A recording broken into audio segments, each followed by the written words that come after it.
देश पर आपदा आती है तो उस समय हर एक हाथ जरूरी हो जाता है और ये सबसे ज्यादा इस वक्त अफगानिस्तान पर लागू होता है।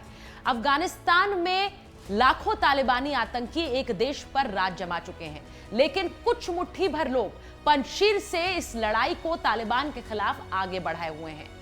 वो जो लोग साथ मिलकर इस लड़ाई को आगे बढ़ा रहे हैं उनको नाम दिया गया है NRF, यानी कि नेशनल रेजिस्टेंस फोर्स। आखिर ये NRF क्या है? पंजशीर में अहमद मसूद के लड़ाके नॉर्दर्न अलायंस के नाम से जाने जाते हैं। नॉर्दर्न अलायंस ये वो फोर्स है जो सीनियर अहमद शाह मसूद के समय से अफगानियों के साथ युद्ध लड़ी और फिर तालिबान पार्ट 1 में तालिबान को खदेड़ा था।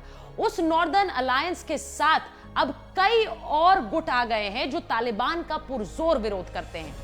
यानी कि एक तरफ इस NRF यानी कि नेशनल रेजिस्टेंस फोर्स में अहमद मसूद की नॉर्दर्न अलायंस है, वहीं दूसरी तरफ अमरुल्लाह सालेह की सेना भी शामिल है, यानी वो सैन्य कमांडर जो अफगानिस्तानी सेना के साथ काम करते थे, लेकिन तालिबान का राज आने के बाद वो अमरुल्लाह सालेह के वफादार हैं और अब पंजशीर से लड़ाई को आगे बढ़ा रहे हैं। वहीं अमरुल्लाह सालेह के साथ साथ इसमें कई सैन्य कमांडर्स, मिलिट्री कमांडर्स जो पंजशीर से लगातार ऑटोनॉमी के लिए यानी कि स्वायत्तता के लिए लड़ते रहे हैं, वो भी शामिल हो गए हैं।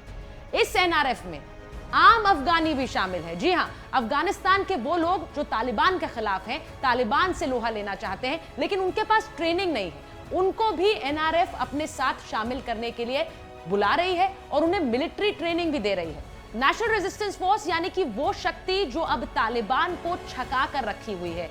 NRF की वजह से तालिबान अभी तक पंजशीर पर कब्जा नहीं कर पाया है और बड़ी बात यह है कि अब अमरुल्लाह सालेह यूनाइटेड नेशंस और दुनिया के और देशों से कह रहे हैं कि यहां पंजशीर की स्वायत्तता बनाए रखने के लिए आपको आगे आना चाहिए। और इसीलिए अब सवाल ये कि क्या यूनाइटेड नेशंस हस्तक्षेप करेगा? क्या अफगानिस्तान के बीचों बीच एक पंजशीर जो हमेशा से स्वायत्त रहा है, उसकी स्वायत्तता के लिए और मुल्क सामने आएंगे?